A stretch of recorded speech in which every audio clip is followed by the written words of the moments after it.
Vamos orar, queridos. Nós hoje vamos ao capítulo 3 de Efésios.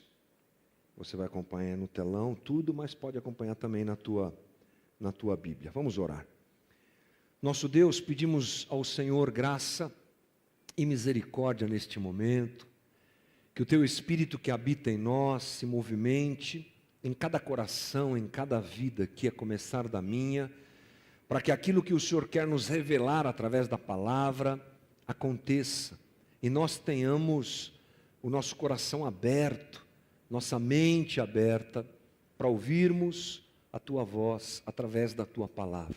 Fala com a gente, nos ensina mais e mais, molda o nosso coração, nos aproxima do Senhor, e que todo tipo de resistência a este momento deixe de ter poder a partir de agora, em nome de Jesus.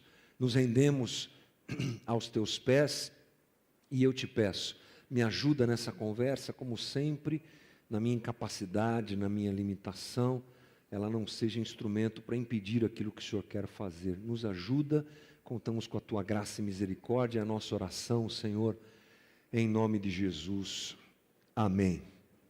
Muito bem, gente. Capítulo 2, a gente conversamos aqui sobre o capítulo 2 e aprendemos que o apóstolo Paulo nos fala sobre uma dupla alienação que o homem vive, uma alienação de homem para com Deus e de homem para com o homem.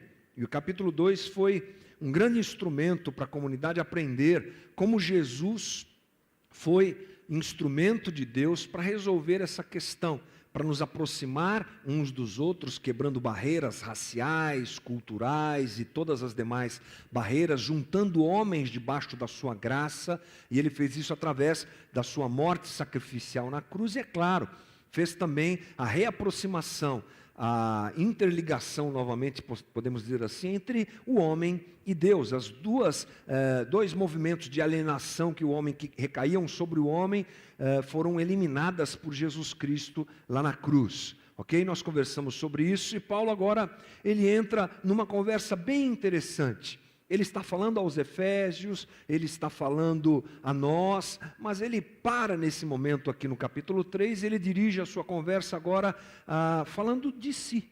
É interessante, a gente vai entrar num momento do texto em que Paulo começa a falar sobre a sua própria pessoa, mas é claro que há muitas coisas para nós aprendermos aí também. Então vamos lá, nós vamos ler Efésios capítulo 1, do 1 ao 13, mas vamos começar ali pelo começo, é claro. Capítulo 3, versículo 1. Por essa razão, eu, Paulo, prisioneiro de Cristo Jesus, por amor de vocês, gentios. É assim que Paulo abre o capítulo 3. A primeira coisa clara que Paulo deixa aqui, registrada, é que ele é prisioneiro de Cristo Jesus. Ele se identifica como prisioneiro de Cristo.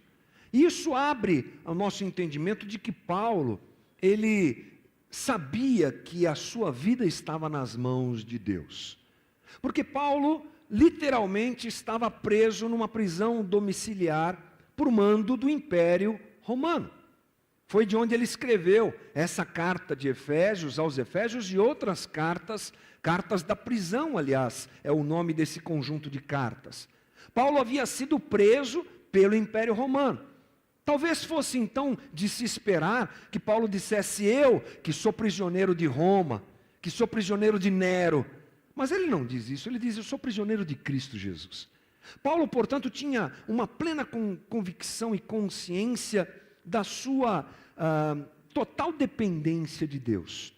E de que Deus dirigia a sua vida. Paulo observava tudo por uma visão absoluta da soberania de Deus. Paulo sabia que se estava lá preso por uma direção ou permissão de Deus, se a gente assim quiser dizer.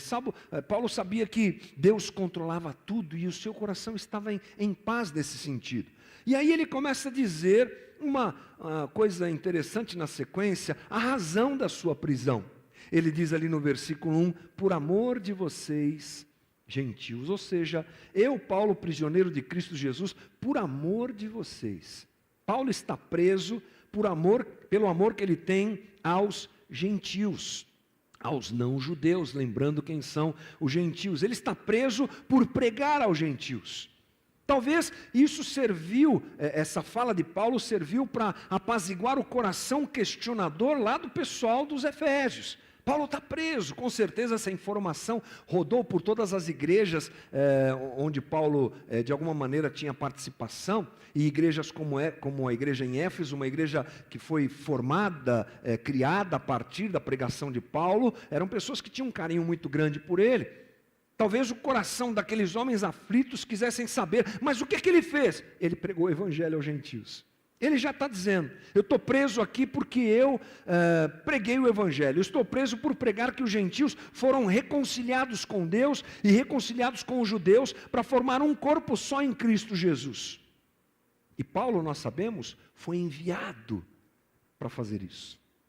Ele é chamado de apóstolo dos gentios. Olha só que coisa interessante, lá em Atos capítulo 22, versículo 21, Paulo está dizendo, então o Senhor me disse, vá, eu o enviarei para longe aos gentios. Era um mandamento, uma comissão, uma coisa que Paulo recebeu para fazer, e ele não podia ficar sem fazer isso, era o chamado da sua vida, e durante a sua caminhada, e durante o exercício desse comissionamento, desse chamado, ele foi hostilizado, ele foi questionado a respeito disso. Vamos lá, mais um texto em Atos capítulo 21, onde nós vemos essa condição. Atos 1, 26 diz assim, no dia seguinte, Paulo tomou aqueles homens e purificou-se juntamente com eles, depois foi ao templo para declarar o prazo do cumprimento dos dias da purificação e da oferta que seria feita individualmente em favor deles. Quando já estavam para terminar os 7 dias, alguns judeus da província da Ásia, vendo Paulo no templo, agitaram toda a multidão e o agarraram, gritando, israelitas, ajudem-nos. Este é o homem que ensina a todos em toda parte contra o nosso povo, contra a nossa lei e contra este lugar, o templo, né? Além disso, ele fez entrar gregos no templo e profanou este santo lugar. Essa era a recepção que Paulo tinha do trabalho de pregar o evangelho aos gentios. Por isso, é claro, que ele estava preso. Um levante político, religioso, levou Paulo a ser preso. Ele estava lá em Jerusalém, Cesareia e Roma. Ele foi preso nessas localidades por ter abraçado a causa dos gentios. Muito bem, vamos ao versículo 2. Paulo então apresenta 2 privilégios que recebeu de Deus. Aí Paulo, agora que ele já refrescou a memória dos Efésios, ou fez eles entenderem que ele era prisioneiro de Cristo, atribuindo a soberania de Deus a tudo que acontecia na sua vida, e que ele estava preso por pregar aos gentios, Paulo começa a falar, como sempre, coisas profundas e coisas interessantes aos Efésios e que tem a ver com a gente. Ele apresenta 2 privilégios que a graça divina deram a ele, que Deus deu a ele. Quais são? Vamos ali no versículo 2. Certamente, vocês ouviram falar da responsabilidade imposta a mim em favor de vocês pela graça de Deus. Nos versículos seguintes nós vamos entender melhor isso. Mas aqui nós já temos uma ideia de que Deus deu privilégios a Paulo, ele entende que esses privilégios são fruto da ação graciosa de Deus e são os seguintes. Primeiro, revelação. Paulo recebeu uma revelação de Deus. E em segundo lugar, ele recebeu uma comissão. É disso que ele vai falar agora. Revelação e comissão. Vamos lá então, versículo 2, seguindo no versículo 2 até o 6, diz assim, lendo novamente o 2. Certamente vocês ouviram falar da responsabilidade imposta a mim, em favor de vocês, pela graça de Deus, isto é, o mistério que me foi dado a conhecer por revelação. Como já lhes escrevi brevemente, ao lerem isso, vocês poderão entender a minha compreensão do mistério de Cristo. Esse mistério não foi dado a conhecer aos homens de outras gerações, mas agora foi revelado pelo Espírito aos santos apóstolos e profetas de Deus, a saber que mediante o Evangelho, os gentios são co-herdeiros em Israel, membros do mesmo corpo e co-participantes da promessa em Cristo Jesus. Ponto. Vamos parar aqui, porque esse é o trecho que nos fala a respeito dessa revelação que Paulo recebeu. Você pode perceber que há uma palavra que se repete aqui nesse trecho, que é a palavra mistério. Crente gosta de um mistério. Né? Tem mistério aí, irmão. Não é? A gente gosta dessas coisas. Mas é bom a gente analisar uma coisa interessante aqui. A palavra mistério, no português e no grego, tem uma diferença bem acentuada. No português, a gente pode dizer assim, que mistério é algo obscuro, oculto, secreto, enigmático, inexplicável, até mesmo incompreensível. Falou em mistério, é uma coisa que está encoberta, que não está revelada. Mas no grego, a palavra mysterium é o segredo já revelado. É a verdade que estava oculta ao conhecimento e entendimento humano, mas que atualmente está desvendada pela revelação de Deus. Portanto, não é alguma coisa que vai ser mostrada. Quando Paulo fala de mistério, alguma coisa que virá. Não. É algo que já veio. Estava escondido, mas foi revelado, desvendado. Ok? Foi apresentado, foi esclarecido. É disso que Paulo está falando. John Stott diz assim: os mistérios cristãos são verdades que, embora estejam além da compreensão humana, foram revelados por Deus e, portanto, agora pertencem a toda a igreja de Cristo. No Evangelho não há mistério não revelado. No Evangelho todos os mistérios já foram revelados. Tudo que tinha que ser dito por Deus a nós, já foi dito através da sua palavra. O Espírito Santo continua agindo, é claro, continua falando, mas ele nunca vai falar alguma coisa nova e exclusiva. Aquilo que ele tinha que revelar, ele já revelou. Portanto, não há nada escondido. É o que o John Stott nos deixa claro aqui nessa análise que ele faz, né? Aquilo que tinha que ser revelado já foi e está disponível para a igreja. Mas vamos pensar, que mistério é esse? Que estava oculto e que foi revelado. O versículo 6, ele esclarece facilmente isso. A saber, que os gentios são coherdeiros, membros do mesmo corpo e coparticipantes da promessa em Cristo Jesus, por meio do Evangelho. É alguma coisa que hoje nós entendemos claramente, até porque nós estamos inseridos na revelação desse mistério, porque somos gentios. O mistério é o quê? É a união completa entre judeus e gentios, por meio da união de ambos em Cristo Jesus. É o que aconteceu com a vinda de Cristo, com a sua morte e ressurreição. Tudo acabou, tudo mudou, melhor dizendo, não é? Israel deixa de ter o monopólio da relação com Deus, isso se espalha. Lembre-se que Paulo está escrevendo a pagãos, a bárbaros, gente que não tinha nada a ver com o judaísmo, e ele deixa isso muito claro nos capítulos anteriores que nós lemos. Então, há um destaque interessante para expressões aqui, que fazem parte desse versículo: coherdeiros, membros do mesmo corpo, coparticipantes. Isso dá a entender que acabou a divisão. Nós falamos isso semana passada. Acabou a divisão de judeu e gentil. Todos são coherdeiros, coparticipantes. Todos estão juntos no mesmo corpo. Esse era o mistério que Israel não sabia, não entendia, melhor dizendo, porque estava um tanto quanto obscurecido no Velho Testamento. Mas Paulo deixa claro, esse mistério foi revelado a nós, apóstolos, por isso a gente saiu pregando o Evangelho para todo mundo, para judeus e não judeus. É o que ele realmente fez. E qual a novidade nessa história toda? O Velho Testamento, ele fala a respeito do plano de Deus para os gentios, como eu disse. Há referências ali, por exemplo, Deus prometeu que todas as famílias da terra seriam abençoadas através da descendência de Abraão. Você lembra disso? Gênesis 12, não é? Eu vou abençoar todas as famílias da terra através da tua descendência. Também temos ideia, algo dito lá no Velho Testamento, que Israel seria uma luz para as nações. Mas a ideia do judeu, quando lia essas coisas, quando meditava sobre isso, era a seguinte, gente: beleza, todo mundo vai virar judeu. Todo mundo vai virar prosélito, que era o convertido ao judaísmo. Esse pessoal todo aí, esses pagãos aí, esse povo todo aí, vai se converter ao judaísmo, vai vir para Israel, Eles pensavam isso.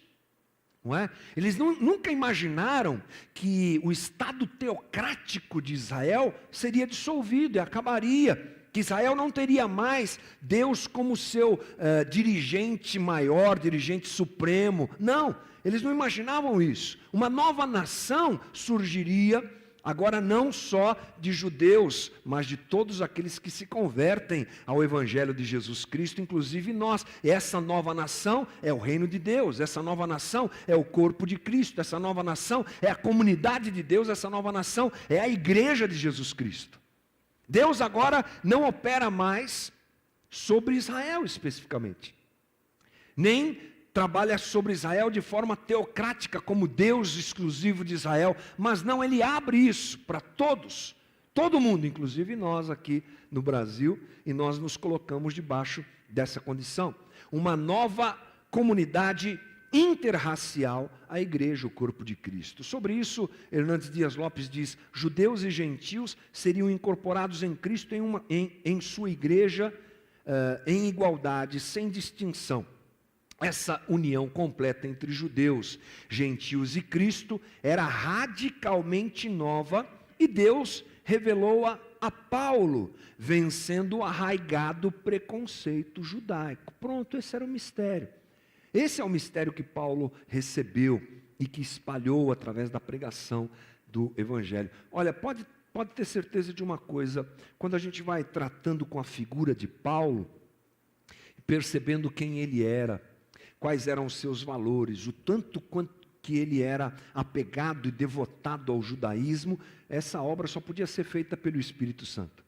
Converter um coração como o de Paulo, pode ter certeza que foi uma obra do Espírito Santo. E ainda levá-lo a largar suas raízes, judaicas e tudo mais, para pregar o Evangelho, só podia ser uma obra do Espírito Santo. Então essa é a revelação que Paulo diz que recebeu. Mas junto com a revelação ele recebeu algo na sequência: comissão.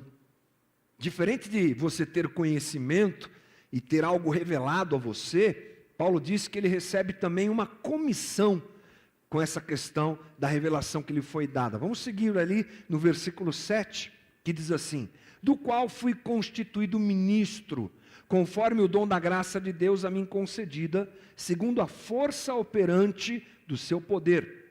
A mim, o menor de todos os santos, me foi dada esta graça, de pregar aos gentios o evangelho das insondáveis riquezas de Cristo, e manifestar qual seja a dispensação do mistério desde os séculos oculto em Deus, que criou todas as coisas, para que pela igreja a multiforme sabedoria de Deus se torne conhecida agora dos principados e potestades nos lugares celestiais, segundo o eterno propósito que estabeleceu em Cristo Jesus, nosso Senhor, pelo qual temos ousadia e acesso com confiança mediante a fé nele. Portanto, vos peço que não desfaleçais nas minhas tribulações por vós, pois nisso está a vossa glória. Bastante coisa para a gente aprender aqui nesse texto, que é muito importante. Paulo recebeu a revelação e ele foi comissionado para pregar essa revelação, que é a boa nova de Cristo aos gentios, o Evangelho. Não se esqueça que evangelho quer dizer boa nova, boa notícia. E Paulo, ele abre esse trecho do texto se reconhecendo imerecedor de fazer isso.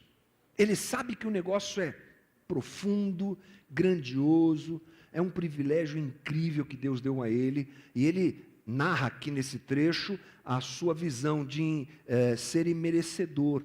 Ele achava assim que não merecia viver o que ele estava vivendo. Veja só que coisa interessante, versículo 7, do qual fui constituído ministro, conforme o dom da graça de Deus a mim concedida, segundo a força operante no seu poder, a mim, o menor de todos os santos, me foi dada esta graça de pregar aos gentios o evangelho das insondáveis riquezas de Cristo. O menor de todos os santos, foi graça.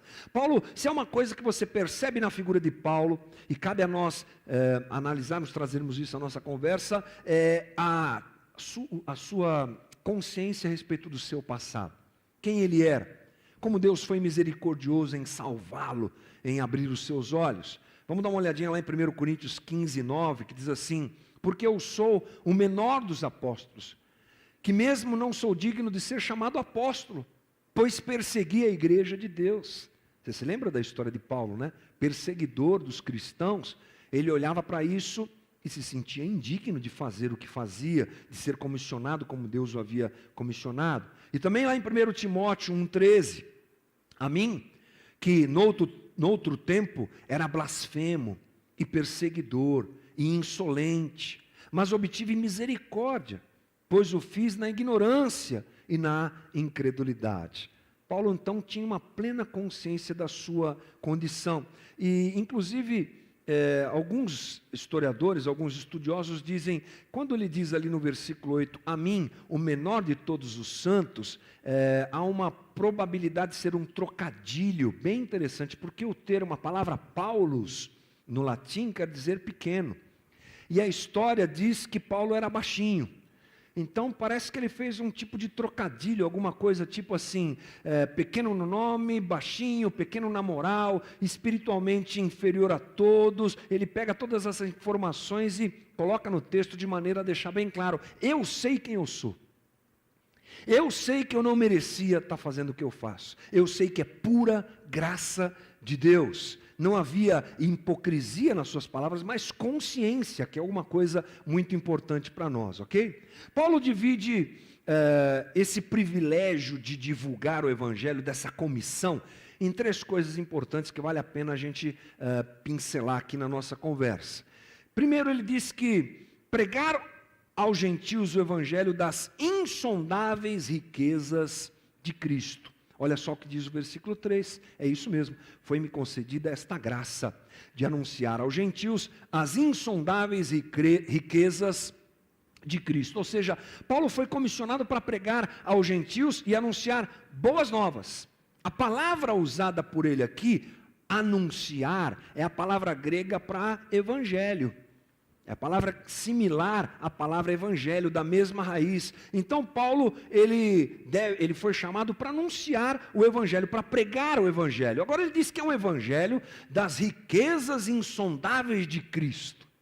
Interessante ele colocar essa ponte nesse momento do texto. Que riquezas são essas? Bom, a gente estudou muito sobre isso, e conversamos muito sobre isso no capítulo 1 e 2. Vocês vão se lembrar.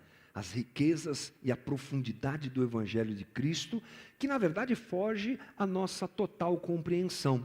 A gente, com a mente limitada que temos, presos no tempo, presos no espaço, longe da realidade cósmica de Deus que vive na eternidade, que está na eternidade, onde tudo acontece ao mesmo tempo agora e no mesmo lugar, tudo é muito diferente para nós, é muito complexo pensarmos de forma certeira no que se quer dizer com riquezas do Evangelho de Cristo, mas a gente deu uma pincelada bacana quando a gente conversou do 1º e do 2º capítulo, mas são as riquezas disponíveis por causa da cruz.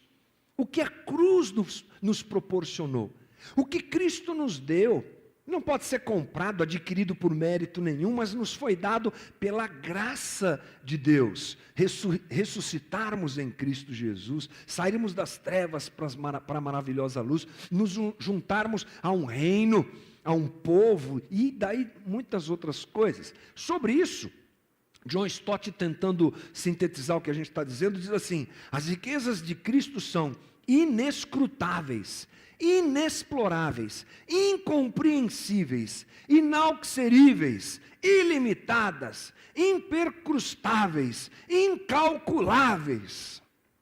O que está certo sobre as riquezas que Cristo tem e dá é que nunca chegaremos ao fim delas. Ponto. Está resolvido. Aqui o que Paulo quer dizer com esse evangelho, não é? Que carrega com ele as riquezas de Cristo. Paulo prega porque sabe que o evangelho é indescritível na sua riqueza, isso movimenta o seu coração, não tem coisa mais preciosa. Aliás, Paulo largou tudo por isso. E nós não estamos falando de alguém mal colocado diante da sociedade, nós estamos falando de um hebreu dos hebreus, um cara com uma condição muito especial, e que vivia num patamar social e de político e religioso muito alto.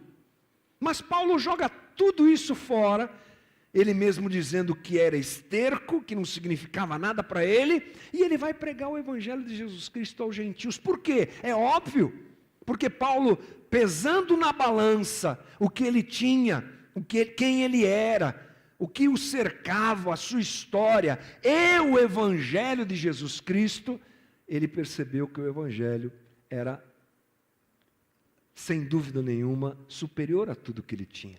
Na balança de Paulo, o evangelho tinha esse peso no seu coração. Alguma coisa que impulsionava ele a pregar às pessoas, porque ele sabia que não havia nada mais precioso. Aqui cabe um ponto, talvez, para nós pensarmos, é que a igreja poderia ser mais ativa no seu papel evangelizador, se percebesse o que Paulo percebeu. Que não há nada mais precioso, valioso e importante do que o evangelho de Jesus Cristo. Por isso que ele é chamado de evangelho das riquezas de Cristo. Como disse muito bem John Stott, inexplicável. Não dá nem para a gente explicar o que é o evangelho. Mas como a gente tem uma visão limitada do próprio evangelho. Como às vezes a gente acha que cristianismo e evangelho é sair de casa no domingo e vir para uma reunião, ou encontrar umas pessoas legais de vez em quando, ou usar uma camiseta com os dizeres cristãos, ou usar sei lá o quê, ou cantar umas músicas. A gente limita o evangelho a essas bobagens religiosas. Essa aqui é a verdade.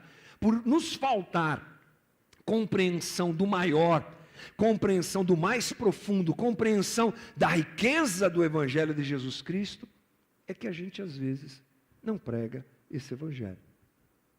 Porque a gente olha para o vizinho e vê que ele tem um carro bonito, ele está melhor que nós. Olha só como a casa dele é melhor que a minha. Ele trabalha numa grande empresa, ele é um homem de negócios, está resolvido na vida. E a gente faz uma rápida análise pensando que é isso que a vida se resume. É a isso que a vida se resume. E nós deixamos de perceber que é tudo uma bobagem, que tudo isso passa, tudo isso fica, e que o evangelho de Jesus Cristo tem um valor superior a tudo que nós podemos pensar ou imaginar. Se nós tivéssemos um pouquinho mais de consciência sobre isso, a gente saía de uma reunião como essa, chegava lá na porta do vizinho, hoje à noite batia lá, eu preciso te falar uma coisa aqui, viu? Contar uma história aqui a respeito do evangelho de Jesus Cristo. Mas a verdade é que nos falta isso. Bem, Paulo também fala sobre a manifestação, manifestando o mistério a todos os homens. Versículo 9, na sequência ele diz assim: e esclarecer a todos a administração deste mistério, que durante as épocas passadas foi mantido em oculto, foi mantido em oculto em Deus, que criou todas as coisas. Agora Paulo fala sobre anunciar o evangelho a todos. Muito interessante que ele abre o termo nesse versículo, ele usa um termo esclarecer. No versículo 8 ele fala anunciar, né? Agora ele fala de esclarecer. São termos similares, mas não significam a mesma coisa. Parece igual ao versículo 8, mas não é. Como eu disse, no versículo 8 a conversa é anunciar, evangelizar, falar do evangelho. Agora a coisa aqui é esclarecer. E a palavra grega esclarecer quer dizer produzir luz, brilhar, iluminar, clarear, ilustrar, trazer ao conhecimento. Então Paulo está falando sobre expor o profundo mistério do evangelho à plena luz, para que as pessoas possam compreendê-lo, possam vê-lo. Porque evangelizar, na verdade, gente, é levar luz onde há trevas. Paulo está falando que ele foi comissionado para esclarecer. Foi comissionado para levar as riquezas do evangelho, esclarecendo as pessoas, porque onde não há evangelho, há uma escuridão espiritual. A distância de Deus, o apartamento de Deus, que nós como seres humanos escolhemos em viver, nos colocou numa condição de escuridão, de trevas. Paulo, ele muda a ênfase dessa sua comissão e destaca a condição daqueles que precisam receber o evangelho, que estão nas trevas. É interessante que Jesus enviou Paulo para esclarecer aos gentios. Olha o que diz lá em Atos, capítulo 26, versículo 17. Livrando-te do povo e dos gentios para os quais eu te envio, para lhes abrires os olhos e os converteres das trevas para a luz, da potestade de Satanás para Deus. Esse é o comissionamento de Paulo, levar a luz para as pessoas. Interessante é que nós não podemos deixar de pensar que Paulo mesmo viveu essa história, né? Esse movimento de luz e trevas e tal, Paulo viveu. Você se lembra da história dele? Caminhando no caminho de Damasco, com cartas para prender, né, os cristãos e colocá-los para serem mortos, ameaçando a igreja. Paulo está andando e uma luz o ilumina. As trevas do seu coração são também iluminadas pelo Evangelho. Um processo maravilhoso que alcançou a Paulo e que ele entende que precisa ser um movimento dele para com aqueles que estão longe do Evangelho. Por isso ele se mata para pregar o Evangelho de Jesus Cristo. Por isso ele está preso. Porque ele sabe que quem não tem Cristo, quem está longe de Deus, está em trevas. E Paulo quer levar luz a todos os povos. Precisamos nos lembrar disso também ao evangelizar, isso é fundamental. John Stott diz assim: nós mesmos devemos sempre nos lembrar, na evangelização, de que o príncipe das trevas mantém os homens e mulheres nas trevas, e que somente pela iluminação divina é que os olhos serão abertos para ver. Fundamental. Agora, uma outra diferença entre o versículo 8 e o 9. Antes o alvo eram os gentios, agora Paulo fala sobre todos. Interessante, né? Paulo abre aqui o plano divino e esclarece mais ainda, ou melhor, apresenta de uma forma diferente o plano divino, enfatizando que agora o Deus que criou o universo começa uma nova criação, que é a igreja, e que deve ser apresentada a todos, judeus e gentios, e que essa ação divina de criar a igreja, um dia se completará. Nós sabemos que tudo vai se convergir a Cristo, mas esse movimento de Deus já está acontecendo. E a igreja é parte fundamental desse movimento divino de redenção e criação. Deus coloca a sua nova criação, seja ela judeus, gentios, enfim, todos no mesmo lugar, que é a igreja. Paulo também está nos ensinando isso. A igreja faz parte desse plano incrível de redenção. E aqueles que vão sendo redimidos, vão fazer o que da vida? Vão se encontrar onde? Vão se reunir aonde? Na igreja de Jesus Cristo. Paulo continua dizendo sobre tornar conhecida a sabedoria de Deus para os poderes cósmicos. Uau, isso é bonito, né? Mas é legal, é bacana a gente entender isso que Paulo está dizendo aqui. Olha só o que diz o versículo 10. A intenção dessa graça era que agora, mediante a igreja, a multiforme sabedoria de Deus se tornasse conhecida dos poderes e autoridades nas regiões celestiais. Muito interessante isso. Paulo amplia a explanação a respeito do Evangelho. Nós sabemos que o Evangelho, gente, ele é dirigido prioritariamente ao homem, aos seres humanos, à humanidade. Evangelho é gente, Evangelho é para a gente, Evangelho é para a humanidade, é para os homens. Mas os poderes cósmicos, os poderes chamados aqui por Paulo de poderes e autoridades nas regiões celestiais, são testemunhas da ação graciosa de Deus. Eles observam o movimento gracioso de Deus para com os homens. É sobre isso que Paulo está falando. Os poderes cósmicos, a gente pode dizer que são esses poderes e autoridades nas regiões celestiais, principalmente anjos e demônios. Essa coisa que a gente às vezes não gosta muito de pensar, mas que existe, é claro. O relato bíblico é claro sobre isso. Nós precisamos crer nessa movimentação que está além do nosso entendimento. E o que é que Deus mostra a esses poderes cósmicos, esses poderes celestiais? Já que eles observam o que Deus está fazendo com a humanidade, eles observam o que Deus está fazendo com o homem. No versículo 10 diz isso: a multiforme sabedoria de Deus, ela se torna conhecida dos poderes e autoridades nas regiões celestiais. muito bonito o que Paulo fala aqui. Ele usa um termo grego, que é o termo multiforme aí na nossa língua, que quer dizer o seguinte: muito variegado, marcado por uma grande variedade de cores, de roupa ou de uma pintura, muito variado, múltiplice. Paulo está dizendo que a sabedoria de Deus é mostrada aos seres, não é, sobrenaturais, através dessa coisa em que ele une todos em um só.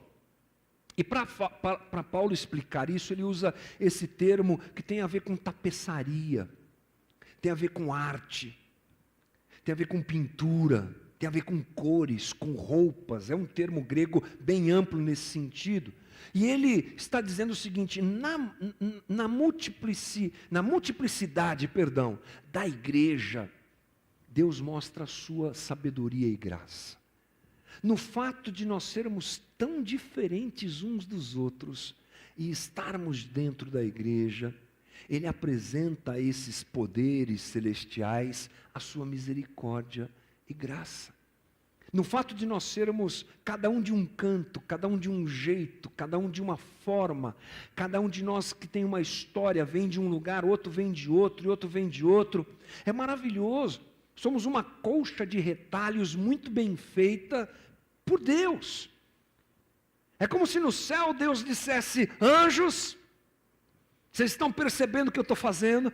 Olha que bonito, aquele japonês se converteu, olha que legal, ele vai se tornar irmão daquele árabe, é mesmo? O árabe também se converteu, o judeu também se converteu, o baiano também, o pernambucano também, o carioca também, o alemão também, e eles todos vão entrando dentro do reino, e eles vão formando uma colcha de retalhos muito bem feita, colorida, diferente, agraciados por mim, cobertos pela minha graça e pela minha misericórdia. Vejam como eu estou agindo. É isso que Paulo está dizendo. E a verdade é essa, porque nenhuma outra comunidade humana se assemelha à igreja. A sua diversidade e harmonia é alguma coisa incomparável, sem igual. Essa é a comunidade de Deus. Lembra que o tema da nossa conversa aqui é esse? Comunidade de Deus, é isso. Diversidade, diferente, tão diferentes, tão distantes em tantas coisas, unidos em Cristo Jesus, onde não há grego, nem judeu, nem branco, nem negro, nem pobre, nem rico, nem bonito, nem feio, nem nada disso. Todo mundo é igual dentro do movimento que o Espírito de Deus faz. John Stott diz assim: a comunhão multicolorida da igreja é uma reflexão da sabedoria multicolorida de Deus. Deus agindo para formar esse reino que acolhe a todos dentro da mesma condição. Ao ser pregado aos gentios e judeus, o evangelho faria a igreja crescer, e juntos essa nova comunidade já demonstrava ali, bem no seu começo, essa multissabedoria de Deus. E os poderes cósmicos são a plateia dessa ação divina. Eles observam tudo isso, e Deus faz com que eles observem. O Hernandes Dias Lopes fez uma colocação que eu achei muito bonita, e ele diz assim: é como a encenação de um grande drama. A história é o teatro, o mundo é o palco, e os membros da igreja de todos os países são atores. O próprio Deus escreveu a peça, dirige-a e a produz, ato após ato, cena após cena, a história continua a desdobrar-se. Mas quem está no auditório? São os anjos, eles são os espectadores do drama da salvação. Muito incrível isso. É isso que Paulo prega para os gentios. Ele prega a riqueza do evangelho de Cristo, ele é comissionado a fazer isso. Ele prega o evangelho, aliás, o mistério que já foi revelado. Ele prega e percebe essa multiforme sabedoria de Deus agindo no meio da igreja. E a gente encerra esse trecho, mas é claro que eu tenho algumas observações para falar com você na minha conclusão. É muito importante em tudo isso nós percebermos um movimento do texto e das conversas que nós temos tido aqui, que enfatiza a centralidade bíblica da igreja. Quem está ganhando força nessa nossa conversa e destaque em tudo isso aqui é a igreja. É sobre ela que nós temos conversado desde o primeiro dia. E percebido como ela surge, de onde ela vem, como é que as pessoas vão se agregando a ela, a obra incrível que foi realizada na cruz para que ela viesse a existir. Então, pensar na centralidade bíblica na igreja é fundamental, porque não existe relacionamento exclusivo com Jesus. Todos somos parte da sua igreja. Não existe exclusividade, individualidade e separação na relação das pessoas com Cristo, ou com Deus através de Cristo. Se eu quero me relacionar com Deus através de Cristo, imediatamente eu sou inserido dentro do reino, inserido dentro da comunidade de Cristo, e não adianta eu querer me isolar, não adianta eu querer fugir desta realidade, não adianta eu não gostar, não adianta eu desaprovar, não adianta nada. Porque no plano divino, o seu povo é reunido dentro da comunidade de Deus, dentro da igreja. A igreja não pode perder a sua credibilidade para nós, que somos parte dela. E nesse tempo em que a gente vive, essa conversa é fundamental. Porque o que não falta é gente ferida em nome de Deus. O que não falta é gente desacreditando da igreja. A gente virou motivo de piada para as pessoas. Essa é que é a verdade. O que a gente observa e consegue perceber a respeito da igreja, não pessoalmente me agrada. O que é apresentado para a sociedade a respeito da igreja, não me agrada. Não me agrada mesmo. E mais gente vai sendo ferida por essa situação, por esse jeito de tentar se fazer o evangelho, um jeito regido à religião, um jeito regido à exploração, um jeito onde o dinheiro manda mais do que tudo, onde as pessoas não têm valor, é o que a gente vê, a gente sabe como é que funciona isso, porque eu creio que a maioria de nós já experimentou esse tipo de situação. Essa talvez seja uma das características da nossa comunidade, se não a característica da nossa comunidade. Recebermos gente que foi moída pela máquina da igreja. Moída tipo caldo de cana, passa 2 vezes o bagaço, entendeu? Não é uma vez só, passa 2, para sair até a última gota. Nós temos marcas da nossa experiência negativa com a igreja. Isso faz a gente, às vezes, perder esse referencial grandioso, majestoso, incrível do que é a igreja. E a gente quer fugir disso. Se há alguém que não pode perder a credibilidade, que a igreja, para quem a igreja não pode perder a credibilidade, é para nós, não é? Toda igreja, em todo tempo e em todo lugar, precisa de reforma e de renovação. Porque a igreja é feita de gente. Então, saber lidar com a imperfeição humana presente na igreja é fundamental. Porque não tem igreja perfeita. Por quê? Porque você está aqui. Por isso que essa igreja não é perfeita. Porque eu estou aqui. Por isso que ela não é perfeita. Chegou 1, chegou 2, fez a igreja, já deixou de ser perfeita. Justamente porque, sendo redundante, nós somos imperfeitos. Agora, saber lidar com isso de maneira madura, de maneira dentro de uma espiritualidade saudável, é fundamental para a gente não desprezar a igreja, e o que ela é para nós, o que ela é para Deus, e o plano de Deus envolvido em tudo isso. Aquela coisa de nós, muitas vezes, atribuirmos a Deus, melhor dizendo, aquilo que é causado por pessoas imperfeitas, e que convivem com a gente, seja numa comunidade como essa, seja em qualquer comunidade que você for. Não existe como nós fugirmos dessa relação pessoal imperfeita que está dentro da igreja. E eu acho que a graça da igreja é justamente essa. A maravilha, uma das maravilhas da igreja, é justamente essa coisa de não ter gente perfeita. E de a gente ter que aprender a lidar com isso. De a gente ter que aprender a lidar com as dificuldades de relacionamento que temos.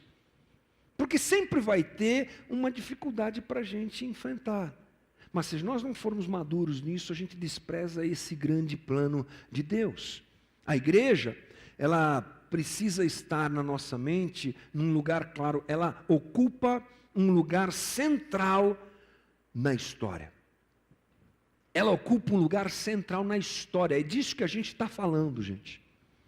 O plano eterno de Deus, oculto e depois revelado em Cristo, tem a igreja como centro. Pode ter certeza disso. Não é alguma coisa que é humana, porque não é humano, é sobrenatural, é um movimento sobrenatural de Deus. A gente quer controlar, a gente quer colocar cabresto, a gente quer colocar modelo, a gente quer manusear, manipular, isso você vai encontrar em tudo quanto é lugar, mas a essência da igreja é uma essência sobrenatural. O que faz a gente se unir, gente? O que fez você sair de casa para vir aqui hoje? O que faz a gente, de repente, começar a conversar e se entender e não sei o quê, e começar a gostar de um e começar a gostar de outro? Que legal, que movimento bacana. E mais do que isso, o que faz a gente ser transformado nesse movimento de comunidade que nós vivemos? Porque você há de convir comigo que, socialmente, nós temos outras manifestações desse tipo aqui, né? Está cheio de clube por aí, não é verdade? Está cheio de clube, está cheio de organização que une as pessoas para um bem comum, para um caminho comum, ok. Mas o que acontece dentro da igreja é exclusivo da igreja. O que acontece no movimento de Deus dentro da igreja não tem igual. E a gente não pode perder isso de vista. O propósito de Deus desenvolvido na história é a formação da igreja, a criação de uma nova humanidade. Se você confessa Jesus Cristo como teu Senhor e Salvador, se você se arrepende dos teus pecados e busca uma vida de espiritualidade genuína com Deus, você não é quem você pensa que é. Você é uma nova criatura, redimida pelo sangue do Cordeiro Jesus Cristo. E a pessoa que está do teu lado, a mesma coisa. E quem está do lado dela, a mesma coisa. Somos parte de um plano maravilhoso de Deus que, nesse momento histórico, se dirige à igreja. E tudo isso acontece dentro da igreja. E aqueles que vão sendo redimidos vão para dentro da igreja. Ao me salvar, sou incluso na comunidade de Deus. Porque Deus está criando uma nova humanidade, juntando os salvos, ajuntando os salvos. A igreja é central na vida cristã e a gente não pode desprezar isso. Jamais. Ou seja, é muito importante a nossa relação com a igreja de Jesus Cristo. Seja uma visão menor, como uma igreja local, seja uma visão maior, como a visão do reino de Deus que nós precisamos ter, não pode nos escapar a percepção da igreja realmente como ela é.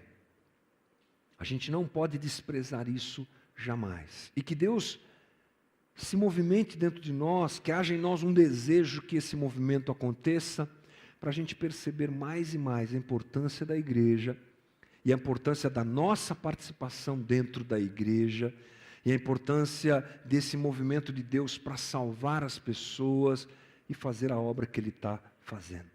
Que a nossa mente se esclareça mais e mais, e que a gente perceba a riqueza do Evangelho, que foi revelado a nós, e que nós também temos uma comissão de irmos e pregarmos o Evangelho, apresentando às pessoas esse plano maravilhoso, um plano divino único e maravilhoso, que acontece também dentro da igreja. E que Deus nos abençoe. Amém, gente? Que isso esclareça cada vez mais a obra de Cristo na nossa vida. Quero te convidar a ficar de pé, nós vamos orar, pedir que Deus guarde o nosso coração, essa palavra, essa reflexão, esse ensinamento, e que a gente cresça também nesse sentido. Quero te convidar a fechar os teus olhos e orar comigo. Muito obrigado, Senhor, por esta noite. A gente que recebeu do Senhor uma chance tão maravilhosa de recomeçar nossa vida como igreja, de recomeçarmos o nosso trabalho ministerial, e a gente deve isso ao Senhor. O Senhor que é Deus misericordioso,